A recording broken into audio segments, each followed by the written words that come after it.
बिहार के गया जिले के अति नक्सल प्रभावित क्षेत्र के डुमरिया प्रखंड के ग्राम पंचायत नारायणपुर में इंदिरा आवास लाभुकों का सूची से नाम काटने के मुद्दों को एमएलसी संजू श्याम सिंह ने विधान परिषद में उठाया। इस पर ग्रामीण विकास मंत्री ने जवाब में लाभुकों को आवास दिए जाने का आश्वासन दिया।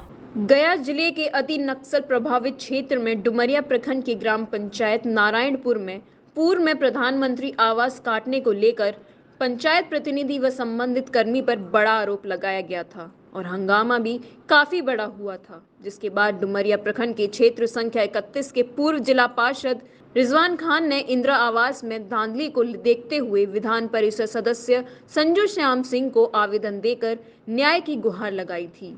तभी एमएलसी संजू श्याम सिंह ने विधान परिषद में क्वेश्चन उठाया था।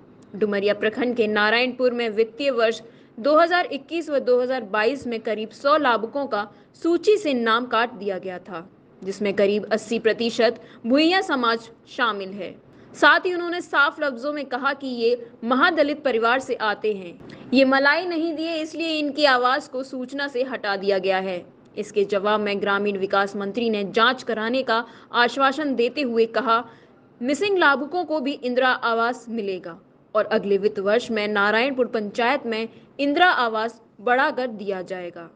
प्रातः दर्पण न्यूज के लिए गया से अशोक शर्मा की रिपोर्ट। माननीय मंत्री ग्रामीण विकास महोदय, उत्तर आया है जी। हमने पूछा है कि क्या यह सही है कि गया जिला के डुमरिया प्रखंड के नारायणपुर पंचायत में वर्ष 2021-22 में लगभग 100 लाभार्थी का चयन प्रधानमंत्री आवास योजना के तहत किया गया था। उत्तर अस्वीकारात्मक है। उन्होंने बताया है कि वस्तु स्थिति यह है कि प्रस्तगत प्रखंड के नारायणपुर पंचायत में आवास प्लस सूची में 632 लाभुक परिवारों का नाम शामिल है। इस पंचायत के लिए वित्तीय वर्ष 21-22 में ग्रामीण विकास मंत्रालय भारत सरकार से कुल 482 लक्ष्य प्राप्त हुआ, जिसमें अनुसूचित जाति एवं अनुसूचित जनजाति कोटि के 318, सामान्य कोटि के 111 तथा अल्पसंख्यक कोटि के 53 लाभुक शामिल हैं। तो हम जानना चाहते हैं कि आवास प्लस सूची क्या है। और इसके अलावा एक बात और इन्होंने लिखा है कि बीपीएल सूची के आधार पर जो है ये आजकल मापदंड तैयार नहीं किया जाता है। क्योंकि मेरे पास जो सूची है महोदय, इसमें मैक्सिमम जो है अनुसूचित जाति भुइयां समाज के लोगों का 100 आदमी का लिस्ट है। हम आपको दे सकते हैं इसमें सिलेक्शन, और सब में इन्होंने काट दिया है number of room greater than 2, number of room greater than 2, number of room greater, सब भुइयां लोग का जो है रूम ज्यादा करके कटा दिया। असली कहानी दूसरा है। ये सब बेचारा मलाई नहीं दे पा रहा है तो इसका नाम काट दिया है। कहानी यहाँ है। तो महोदय, हम वही जानना चाहते हैं कि ये आवास प्लस सूची का कैसे बनता है, लाभ देने का क्या तरीका है। अनुसूचित जाति का कह रहे हैं, ये 100 आदमी का लिस्ट है, 382 आदमी को पंचायत में दिए हैं और ये 100 आदमी को नहीं मिला है, जिसमें आपको 80% भुइयां है। ये लिस्ट है, हम दे सकते हैं आपको। माननीय मंत्री को दीजिए। माननीय सभापति महोदय, माननीय सदस्य का जो प्रश्न है बहुत माकूल है और जवाब भी बहुत माकूल हमने दिया है महोदय।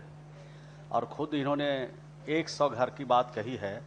हमने तो एसी एसटी में 318 उस पंचायत में लोगों को आवास की सुविधा दे रहे हैं महोदय, और आगे भी जो लक्ष्य अगले वर्ष में हम पूरा करेंगे महोदय, उसमें और भी बढ़ेगा महोदय। और सामान्य वर्ग में 111 और अल्पसंख्यक में 53, कुल 482 लाभों को हमने ये सूची में शामिल किया गया है और उनको फर्स्ट किस्त की राशि जल्द ही निर्गत की जाएगी महोदय। जहाँ तक इन्होंने प्रश्न पूछा है महोदय कि ये जो बीपीएल की सूची के बारे में, तो ये कह सकते हैं, माननीय सदस्य कह सकते हैं, आप बोलचाल की भाषा में भी हम लोग बीपीएल ही सूची बोलते हैं, लेकिन सरकार का जो मापदंड है वो 2011 में सामाजिक आर्थिक जाति आधारित जनगणना हुए थे महोदय, और उस जनगणना के आधार पर ही उसका चयन किया गया था। और दूसरा 2018 में जो भारत सरकार का निर्देश प्राप्त हुआ कि छूटे हुए जो लाभुक है, छूटे हुए जो परिवार हैं, उनको भी हमें शामिल करना है। तो उसमें भी जो आवास ऐप है, उसी समय आवास ऐप बना महोदय, और उसी पर सारे डॉक्यूमेंट्स उस पर अपलोड किए गए महोदय। उसी को आवास ऐप कहते हैं और वो भारत सरकार से जुड़ा हुआ है, बिहार सरकार से भी जुड़ा हुआ है। जिस पर उनका नाम है उनको हम लोग आवास की सुविधा देते हैं महोदय। और इस वर्ष जो लक्ष्य प्राप्त हुआ है भारत सरकार से महोदय 11,49,943 या 47 घर प्राप्त हुए हैं महोदय।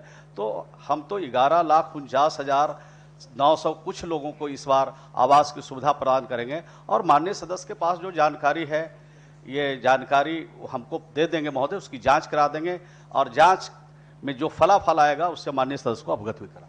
ठीक ठीक है महोदय, माननीय इस बार 1 मिनट महोदय, जांच करा देंगे, खुशी की बात है, लेकिन ये सभी अनुसूचित जाति के लोग ही हैं मैक्सिमम। और कैसे इन लोगों का पहले सिलेक्शन हो गया था, बाद में इसको काटा गया, इसीलिए ये सूची मेरे पास प्राप्त भी हो गई। ये हुआ है, इसलिए महोदय से आग्रह, इन्होंने कहा भी कि हम जांच करा लेंगे।